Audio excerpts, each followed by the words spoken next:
মুহাম্মদ সাল্লাল্লাহু আলাইহি ওয়াসাল্লাম বলছে দাড়ি রাখো, এরা কাটে। বলছে টাকনুর উপরে প্যান্ট বড়, এরা নিচে পড়ে।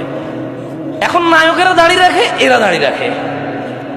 আল্লাহ তাআলা বলছে হালাল খাও, এরা সবসময় হারামের প্রতি ঝুঁকে থাকে। ইসলাম যত কিছু আদেশ করছে, মুসলমানদের বর্তমানে কাজ হয়ে গেছে সবকিছুর বিরুদ্ধাচরণ করা। ওয়াল্লাহি যদি শুকর খাওয়া হালাল হতো, কেউ শুকর খেত না, গরু খেত সবাই। যদি মদ খাওয়া হালাল হতো, এই মুসলমানরা মদের প্রতি এত আকৃষ্ট থাকতো না, সবাই পানের প্রতি থাকতো আকৃষ্ট।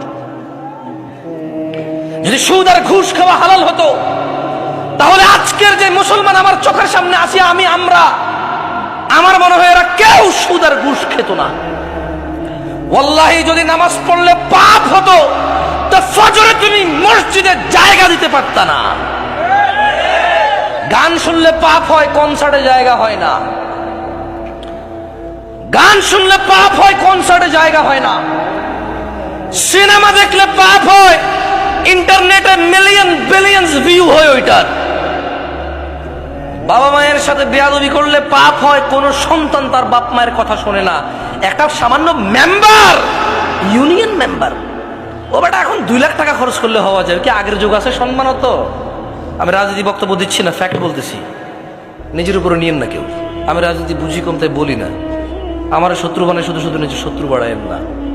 আমি নিরীহ মানুষ, মনে আপনার কষ্ট যাবে শুধু, বাস। আমারও ইনশাল্লাহ কিছু করতে পারবেন না, আমিও পারবো না। আপনারা যা করবে, যদি কিছু হয় ওটা আল্লাহর তাকদীরে আছে, আমার হবে। আপনার হলে ওটা আল্লাহর তাকদীরে আছে, তাই হবে, বাস, দ্যাটস ইট। আমি ভয় পাই না তা না, এই জন্য আরো অনেক কন্ট্রোল করে বলতেছি।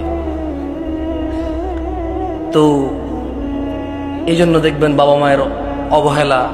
ওর যদি খালি ইউনিয়ন চেয়ারম্যানে বলে ওকে বলিস তো একটু দেখা করতে, ও লুঙ্গি কোনটা পড়বে এই টেনশনে পড়ে যাবে, যাইতে হবে রে।